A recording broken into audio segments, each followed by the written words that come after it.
खबर हरदा जिले के ग्राम कोडलपुर से है, जहां जैस संगठन के द्वारा जैस संघर्ष यात्रा निकाली गई।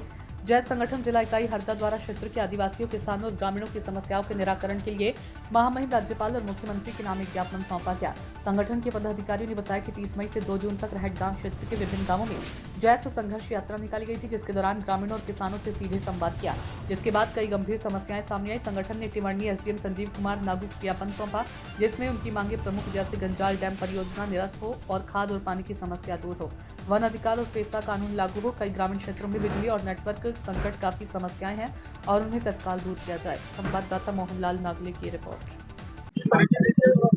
जी, मैं धन सिंह भल्लावी, जय जिला संरक्षक।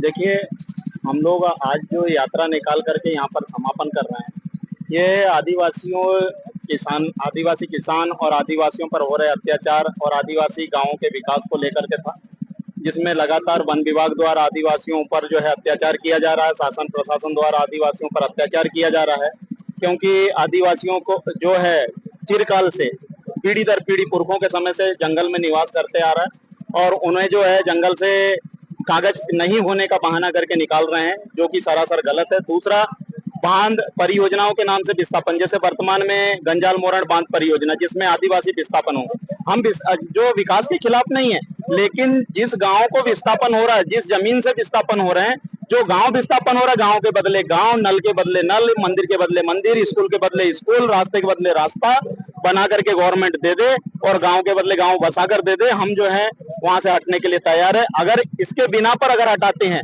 तो फिर हमें भी जो है छत्तीसगढ़ का रास्ता अपनाना पड़ेगा और हम भी जो है शासन प्रशासन के खिलाफ उग्र होंगे और हथियार उठाएंगे। चाहे उसकी जिम्मेदारी फिर शासन प्रशासन की रहेगी, चाहे शासन प्रशासन जो है हानि में जाए या फिर हमारी जान जाए। देखिए, मैं जैस से जिला प्रभारी हूँ और ये जो जैस संघर्ष यात्रा हम लोगों ने निकाले हैं, ये लगातार वन विभाग के द्वारा जो आदिवासियों के साथ जो लगातार अतिक्रमण बताकर उनके जमीन से बेदखल कर रहे हैं, मैं उसमें कहना चाहता हूँ, हम शासन प्रशासन और कानून को मानने वाले हैं। ये कहीं ना कहीं आप लोग भेदभाव कर रहे हैं।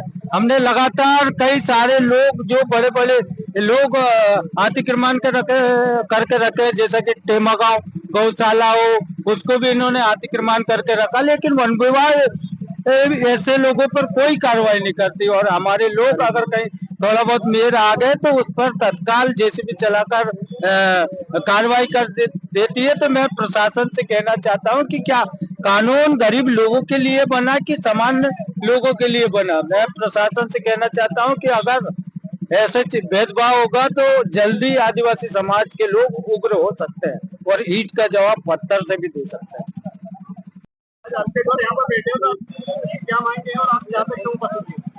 देखिए, 30 तारीख से हम लोग जो है जय संघर्ष यात्रा आदिवासी अंचलों को तिमंडी विधानसभा के क्षेत्र अंतर्गत निकाले हैं। हमारी जो यात्रा का मुख्य उद्देश्य था कि ग्रामीण अंचलों में जो बुनियादी आवश्यकता थी, उन आवश्यकताओं को जानना था, लोगों से बात करनी थी। लगातार लोगों से संवाद करने के बाद जो हमें पता चला, आप सभी को पता है किस तरह से आदिवासियों का विस्थापन किया जाता है। इसका ताजा उदाहरण आप गंजाल डैम देख सकते हैं। यहाँ के दोनों राजनीतिक दलों ने इसका क्रेडिट लेना शुरू कर दिया, लेकिन आदिवासियों की तरफ ध्यान नहीं जा रहा है। यह बड़ी दुर्भाग्य की बात है, जबकि वनाधिकार कानून यह कहता है कि आदिवासियों को उनको मालिकाना हक देंगे। वन ग्रामों को हम राजस्व का दर्जा देने जा रहे हैं, लेकिन आज तक जो वन ग्रामों को दस्तावेज उपलब्ध नहीं कराए। 1981 बंदोबस्त के दौरान दस्तावेज तैयार किया गया था, लेकिन दस्तावेज से उनसे कोसों दूर रखा है। इसलिए हम लोगों को अवेयर किया है, लोगों को जागरूक किया है। हमारी स्पष्ट मांग है, राजस्व गांव बनाने से पहले जो मूल दस्तावेज है 1980-81 के बंदोबस्त के दस्तावेज है, अतिक्रमण पंजी निश्चय पत्रक, अधिकार अभिलेख, ये अधिकार अभिलेख उनको थे, उसके बाद ही कोई कार्रवाई करनी चाहिए, यही कहना चाहता हूँ। आदिवासियों के द्वारा ये यात्रा निकाली गई थी, खासतौर पर वनाधिकार के संबंध में। इसके अतिरिक्त वन विभाग द्वारा कुछ अतिक्रमण हटाया गया, उसके संबंध में, इस संबंध में ज्ञापन दिया गया है। इसके अतिरिक्त खाद का, कुछ शिक्षा का, कुछ पानी के संबंध में भी इनके द्वारा समस्याओं के बारे में अवगत कराया गया है।